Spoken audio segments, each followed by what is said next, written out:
Matt LaFleur deserves to see this through as the head coach of the Green Bay Packers, but only if he can provide a clear vision for how this team moves forward and fixes the problems that have held them back in the LaFleur era.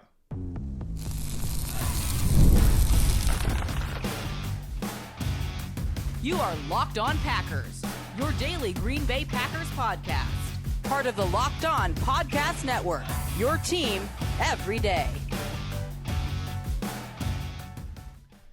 You are Locked On Packers, part of the Locked On Podcast Network, your team every day. I'm Peter Bukowski, and I cover the Packers for The Leap, a newsletter I would love for you to subscribe to. Subscribe to the podcast wherever you get podcasts, iTunes, Spotify, Google Podcasts. Hey, wherever you get podcasts, you will find Locked On Packers, the #1 Packers podcast on the internet, and the show for fans who know what happened, they want to know why and how. Thanks to everyone who makes Locked On Packers their first listen every day. We hope you like starting your day with us as much as we like starting our day with you.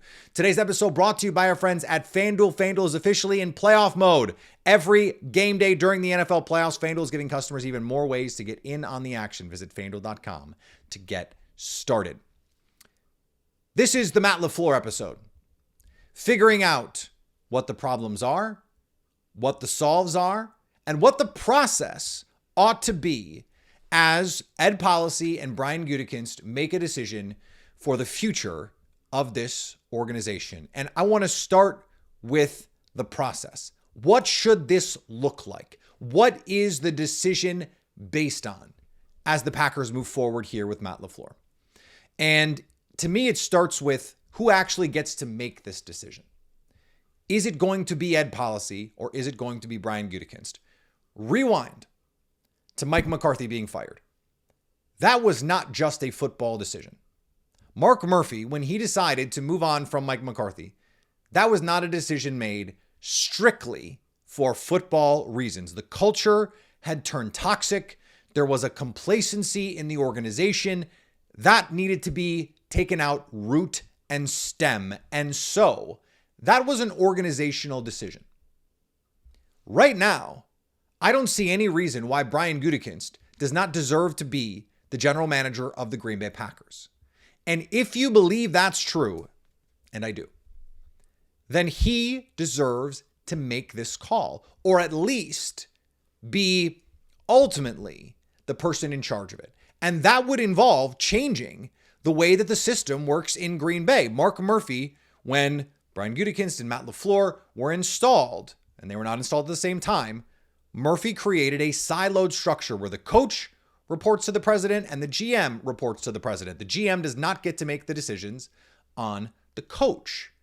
But policy said, and we have reporting to suggest, that he is willing and potentially prefers to allow Brian Gutekunst to make the decisions moving forward. So maybe it is the case that Ed Policy would decide Matt LaFleur, not the guy, in which case you allow Brian Gutekunst to make the choice on the next coach. But if you're going to let Brian Gutekunst make the choice on the next coach, why not allow him to make the choice on this coach? So to me, this starts with allowing the football guy to make the football decision. The reason owners around sports screw up is consistently because they meddle in situations where they do not have expertise.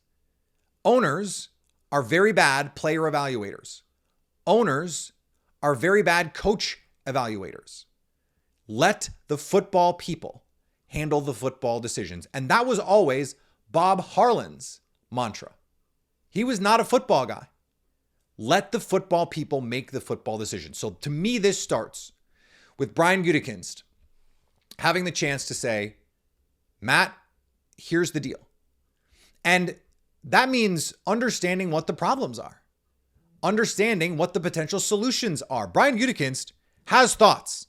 I promise you, Brian Gutekunst has some thoughts on what the problems with the Packers are. And my guess would be they are not all on the roster. It's not all about, okay, the players are not good enough, though I'm sure if he had his druthers, he'd rather have Tucker Kraft out there and Zach Tom out there and Micah Parsons out there. It stinks that those guys were not out there in a game where they needed them. But you look across the NFC playoff bracket, and you see the 49ers win a football game on the road without Nick Bosa, without Fred Warner, without Christian McCaffrey being a superstar in the run game, and you go, that's interesting. That's interesting. That's a coaching question then. And so I want to know from Matt LaFleur, if I were Ed Policy and I were Brian Gutekunst, and I'm having these conversations, I would want to know what Matt LaFleur thinks the problems are. That's where it starts. Because in order to fix the problems, and there are problems, everyone agrees there are problems. They have been insufficient in these big moments. There have been these shortcomings. So how do you fix them? You can't start to fix them. You can't go about fixing a problem if you don't acknowledge that there is a problem, right? So there has to be an alignment. Matt LaFleur has to show an understanding of what the problems are. He says he doesn't believe, and he had his post-mortem press conference yesterday, and he said he doesn't think this is a culture problem. I don't know. I don't know if this is a culture problem or not, but I do know that consistently this team has not shown the resilience in the second half of games, particularly big games, to come out on top. And at a certain point, I believe that does fall at the feet of the head coach. It's not just the head coach, though. So if it were me, I would be saying, okay, game management. Can we move this team into a more modern approach to offense, where you're a little more pass heavy on early downs, where you have a system for deciding on fourth downs that aren't just, this is what my gut tells me. The Packers have the advanced analytics people. There are game management people. They have people in the building who know second and long runs are bad. They have people in the building who know when to go for it on fourth down and when not to go for it on fourth down. If I'm the front office, I'm going, hey guys, we need to modernize the approach to all of this. What does Matt LaFleur say to that? What is his response to that? If the question is blocking, because Matt LaFleur pointed to that specifically and said, hey, look, we had opportunities all night. And that's true. I went back and watched the game. Man, once again, open receivers all over. The Packers have played the Bears 3 times. The Bears have never had the ball on offense with the lead. Not 1 minute, not one play, not one drive did they have the ball offensively with a lead. And you lost 2 of those 3 games. How do you fix that? Matt LaFleur's biggest thing in the post-game press conference was, not the post-game, in the post-mortem press conference was blocking. Okay, what's the answer?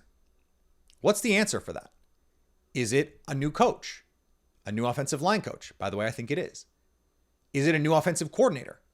When your offensive coordinator is not a play caller and has an offensive line background, how can it not fall at the feet of your offensive coordinator? Do you need to make a change there? Do you need new ideas? It is in identifying the problem that the Packers can move forward, and only then. And if Matt LaFleur does not give satisfactory answers, and by the way, I think this is what happened with Baltimore. Ownership and the front office thought, hey, there are these issues. We'd like to make some changes here. John Harbaugh said, thanks, but no thanks. And they said, okay, if you're not willing to adapt the way that we want you to adapt, you can go coach the Giants. You can go coach the Ravens. You can go coach the Falcons. You can coach anywhere but here. You don't have to go home, but you got to get the hell up out of here. That's their response. And I think that is still potentially in play for the Packers with Matt LaFleur. The thing is, I think Matt LaFleur is a young enough coach and a smart enough coach to know that this is not going the way that it needs to go. There is also an issue here of money. The Packers are stingy with the pocketbook when it comes to paying coaches. Darren Rizzi could have been the special teams coordinator for the Packers when Matt LaFleur was first hired, and they cheaped out. And they have a history of cheaping out. DeMarcus Covington, who I think turned out to be a good hire, was also the cheap hire. And I know they paid Rich Bisaccia, but that clearly didn't work out.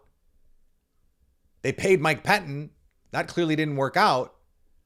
But do you have, if you're Matt LaFleur, can you negotiate, hey, look, $15 million was kind of the number that Albert Breer threw out there. Ben Johnson gets 13. John Harbaugh apparently wants 20.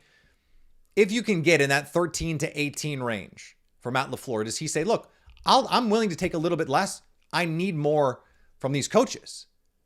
Because if Matt LaFleur goes in and says, look, we need to open the purse strings here a little bit. I need to bring in some guys with some experience because this offensive coaching staff is not good enough. Or this defensive coaching staff is not good enough. Then what is the response? What is the response from the front office? If it were me, I would say, great, but I'm not in that front office. It's also not my money. So what are the problems for the Packers? That's the next big question, and we're going to talk about that next on Locked On Packers.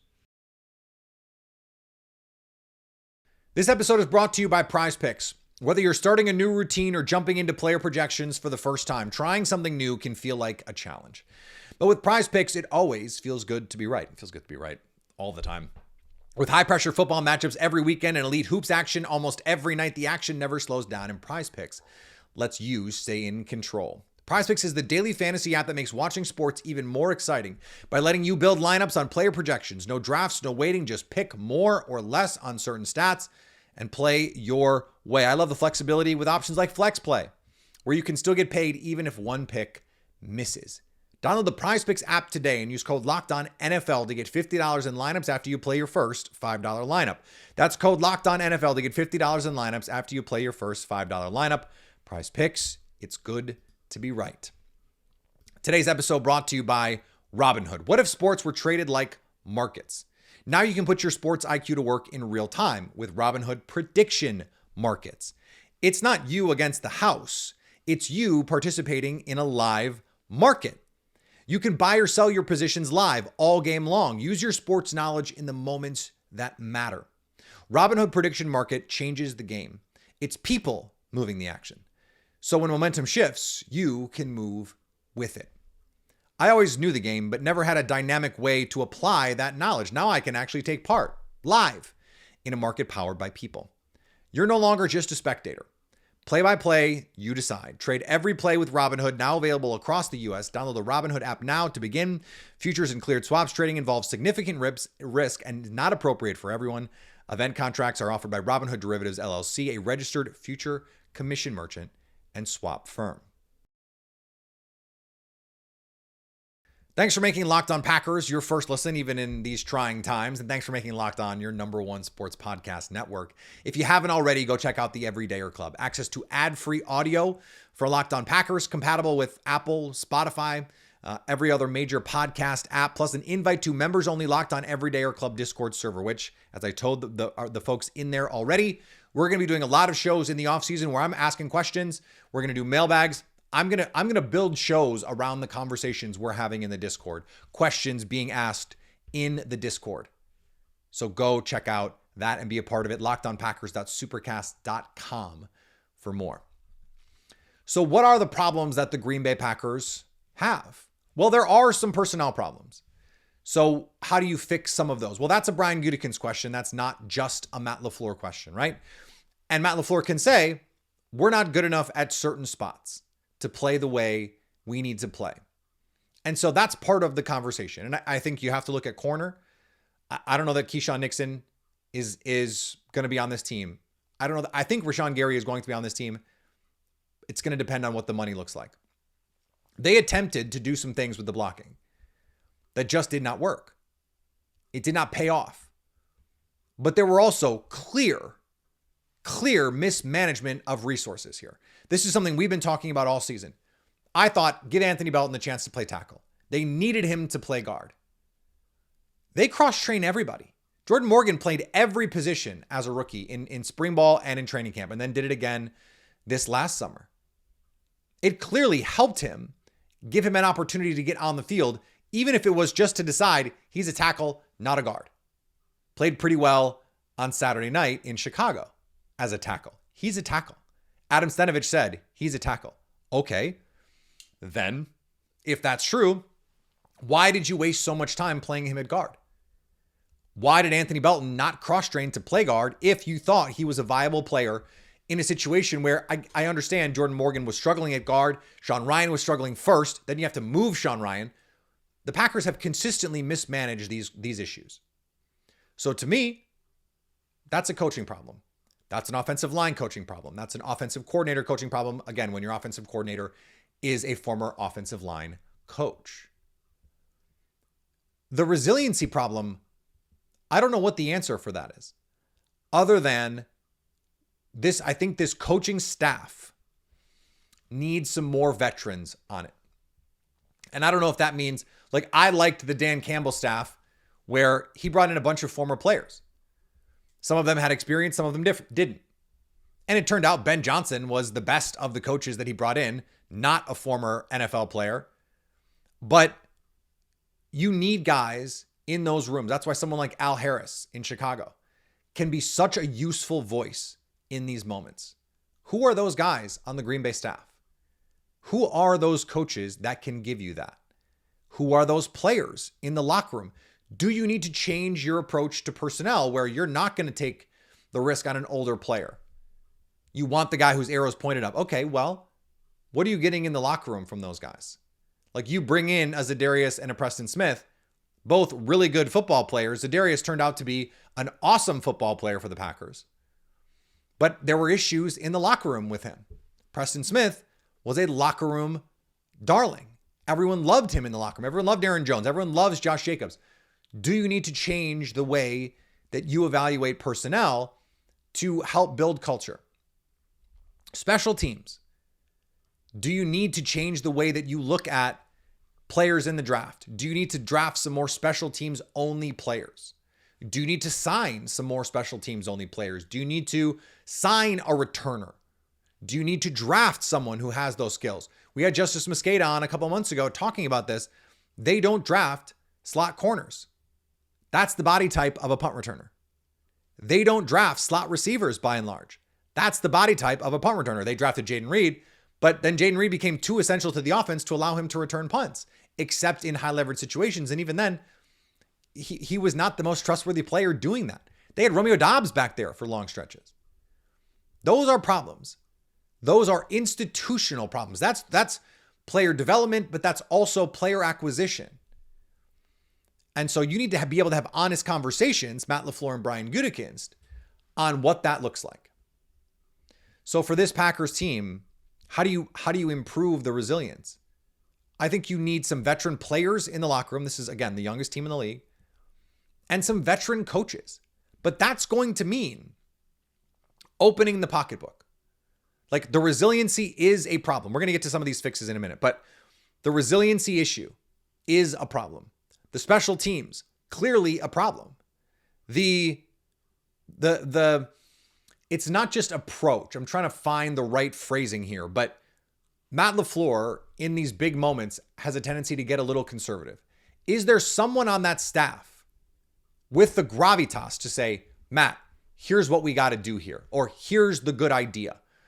It seems to me when all you do is promote internally, you have created a very hierarchical system where it's Matt LaFleur at the top and then very clear delineations of who is below.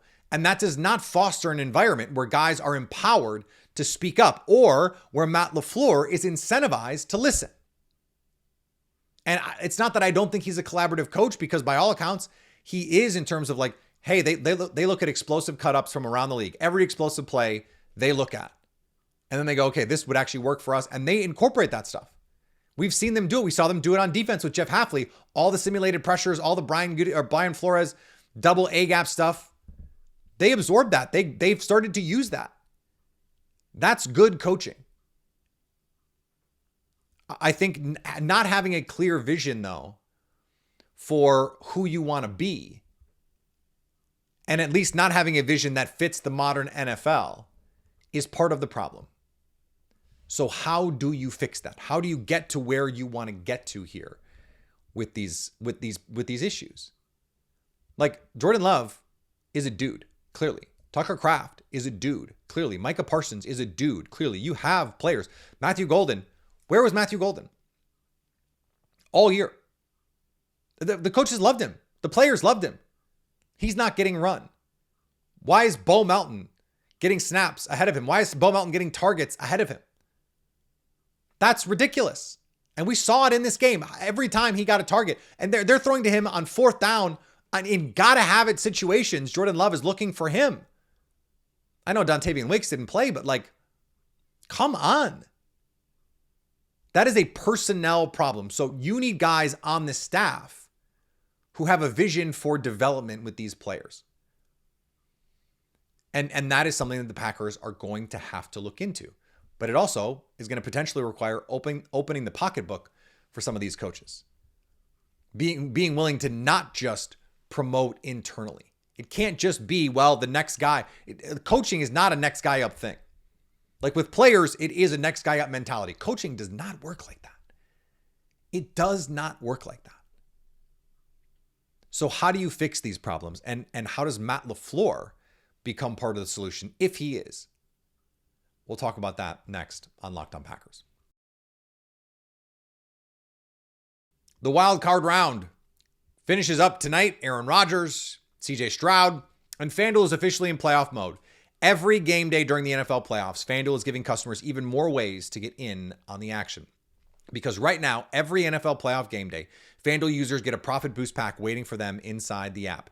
Each game day, you'll get a pack loaded with multiple profit boosts you can apply to bets you like most. Open your profit boost pack first thing on game day and see what boosts you want to apply. The boost lets you lean into game day instincts, whether you're backing momentum, defense, quarterback play, or coaching. The boosts give you more juice on the bets you already like, instead of forcing you to bet something new. You make your picks, then apply your profit boost to go after even bigger payouts while the playoffs get rolling. So visit FanDuel, an official sportsbook partner of the NFL, and grab your profit boost pack every NFL playoff game day. So how does this get fixed? And to what degree is Matt LaFleur capable of being part of the solution? That's the part that we just don't know, because we don't know how flexible he is in terms of what he wants to be, how willing he is to be malleable. Now, he has said that the Green Bay Packers head coaching job to him is one of one. He thinks it's the best job in the sport. So sure, the Falcons may offer him more money. The Dolphins may offer him more control. But the Packers job is still the job in the NFL for him, he says. What can he do? Well, the malleability is part of the solution. Has to be. Has to be. It's why, if we start talking about answers and you want a different coach from Matt LaFleur, someone like Kevin Stefanski, who comes from the Vikings coaching tree and is someone who is more analytically inclined, two-time coach of the year, took Joe Flacco to the postseason,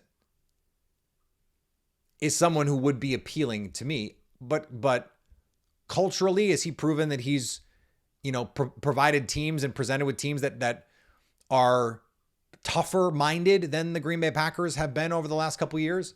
I don't know. I don't know if that's true. I think sometimes what happens is you just need your players. Like Nick Sirianni, they went to the Super Bowl. Things went south with, by the way, a loaded team. Things went south the next year when they lost some coordinators. And Nick Sirianni did not make good hires. So now Howie Roseman has to step in and say, Kellen Moore, Vic Fangio, here, go do this. And what happened? They won the Super Bowl. And then you lose Kellen Moore and you lose in the first round of the playoffs. What does Nick Sirianni do? Don't tell me Matt LaFleur is not a good enough coach to win the Super Bowl when Nick freaking Sirianni won a Super Bowl and went to another one.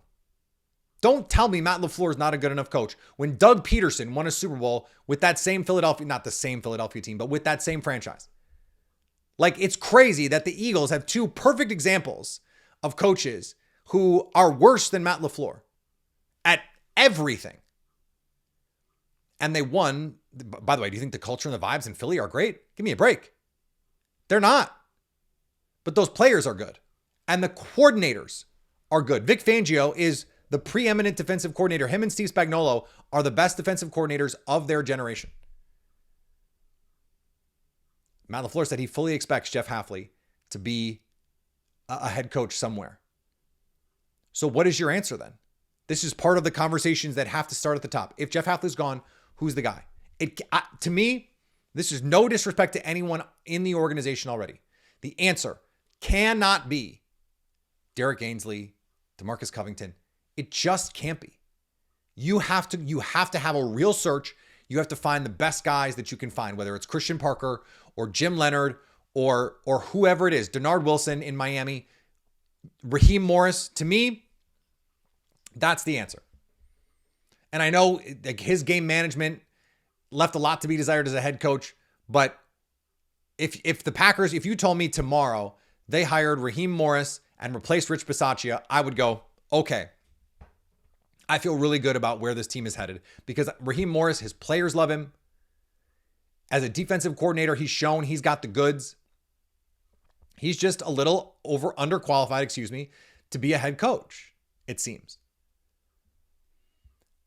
You have to have good answers when it comes to who do you want in these roles. If I'm going to make a prediction, and I am, I think regardless of who the head coach is, the Packers are going to have a new OC, a new DC, a new offensive line coach, and a new special teams coordinator. So who are your replacements for those guys? I don't know if you could get a Mike McDaniel to come to Green Bay to not call plays. Now, maybe he feels like he needs some time off, but I think Mike McDaniel is going to be in the mix. Like the dance cards could get full, and all of a sudden, the Titans are left without a chair in musical chairs, and it's hey, Mike McDaniel, why don't you come coach Cam Ward? Which, by the way, I think would be fun as hell. I don't think that's out of the question by any means. They're half, it's not actually half. It's a quarter of the teams in the NFL are currently looking for coaches.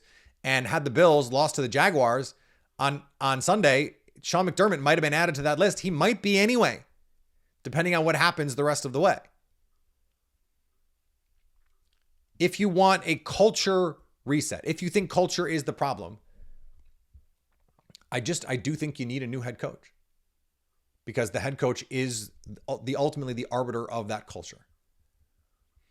So if you told me Robert Saleh and Mike McDaniel, now we have something. That if the Falcons called and said, we'll give you a 2026 second round pick and a 2027 first round pick for Matt LaFleur, I would go hire Bob Saleh and Mike McDaniel and feel really good about it because I know that those guys are close friends of Matt LaFleur. Matt LaFleur is getting traded, not fired. So maybe they feel differently about, coming in and taking his spot. But I go back to 2022. The Packers come back from Europe. They play the Jets. They get blasted by the Jets. And Robert Saleh said on a microphone about one of his best friend's teams, I told the team if we took them to deep water, they would drown. I'm paraphrasing here, but that was more or less what he said. The deep water was the thing that sticks with me. That's his guy. That's his boy. His team. He basically said they're soft. They will fold. That's the kind of mentality. I think about the post-game show or the post-game video from Chicago with Ben Johnson screaming F the Packers. He's fired up. The team is fired up. Can you ever imagine Matt LaFleur doing that? No. And of the coaches in the NFL who succeed where that's not the case. And I'm not saying you need a rah-rah coach and all that stuff. No. But you think of the coaches who would not act like that. The Belichicks of the world, Andy Reid, Kyle Shanahan probably wouldn't do that. Sean McVay probably wouldn't do that. Their teams don't consistently make the mistakes that the Packers teams make. And so can you get a coach with a little more energy, with a little more charisma, to create a culture where there is that accountability, but there's also that energy, that juice, that verve. The Packers didn't come out and play with bad energy in this game, which had been a problem last year in big games. They came out slow. This was not a slow start. This was a slow finish. And Matt LaFleur said the all week, the mantra was finish, finish, finish, and they didn't. So whose fault is that? Ultimately, it is a reflection of the head coach. I think this can be fixed by Matt LaFleur. But organizationally, you're going to have to change the way you do business here. You're going to have to pay because you need to improve the coaching staff. You need to improve the coordinators. You need to bring some trusted voices in the room that Matt LaFleur feels like these are equal. I think Jeff Hafley was that but he's a defensive coach. You need that on offense too. They need some new ideas. Matt LaFleur needs more of a partner than a crony at offensive coordinator. The offensive coordinator for Matt LaFleur is like the office manager. Like they send emails and they coordinate schedules, but they're not worried about P&L. That's not the deal. They need someone who's a little bit more invested in the success and failure of the offense. Someone who can say, someone more like, not that you want Matt Nagy, but someone more like Matt Nagy to Andy Reid, where like actually he owns the red zone, or these sorts of things where it's like, no, he's actually a partner to Andy Reid in the way the offense is constructed, called, and looks. Matt LaFleur needs, and Andy Reid is a Hall of Famer. But even he needs that and wants that. Eric Bieniemy was that too. Players raved about Adam Stenavich too, but it just doesn't seem like that's going to work out. To me, a reset of the coaching staff and a reorientation of priorities for this team is important. An adaptation from Matt LaFleur toward a little bit more pass-centric offense. A little bit more calculated aggression on fourth down and kick go situations, and then you have to get a new kicker. Can't be Brandon McManus. The fixes are there. I really believe that. And I think Matt LaFleur, overall, it is hard to find a coach who creates offensive advantages the way Matt LaFleur does, who isn't just generally a really good coach, who doesn't have success over time. This team needs to get a little luckier with injuries. And look, I understand Matt LaFleur now has one of the worst playoff win percentages in the NFL, despite the fact that he is one of the winningest coaches in the NFL in the regular season. But like John Harbaugh is the architect of some of the biggest collapses of the last half decade. The Ravens infamously, like there's a graphic that was circulating yesterday. All these games, the Ravens lost. And it's the same sort of thing that we saw on Saturday night. John Harbaugh doesn't help that. Plus, you have the rotating cast of offensive coordinators and defensive coordinators. I just don't think a CEO coach in the year of our Lord 2026 works. I think Matt LaFleur imbues so much value by what he does offensively that he just needs a sturdier support system around him of coaches that can help with some of the stuff where he's deficient. And that's what I mean by saying he needs to be able to present a coherent plan for how he's going to do that, how he's going to bolster him, because he can't do everything. No one can. So how does he fix it? If he can't provide a clear path and a compelling path to Ed Policy and Brian Gutekunst, then he will go. And unfortunately for him, if he can't provide that compelling path, he deserves to go. Because as an organization, you need someone who can provide that path forward for you. We'll see how this plays out. We'll continue to talk about it as we move through the offseason. Nothing changes for us, guys. We're still 5 days a week, every day through the offseason. So make sure you're sticking with us here on Locked On Packers every single day during the week and be a part of the Everydayer Club. We know you love it. If you never miss an episode, the Everydayer Club is built for you. Get Locked On Packers ad-free, plus members-only Discord access and more. Go to lockedonpackers.supercasts.com for more. For those of you on video, we send you to our Locked On NFL continuous YouTube channel. On audio, make sure you make your second listen Locked On NFL or the Locked On Packers Squad Show, which will also still be twice a week in the offseason for you, so you can always stay Locked On Packers.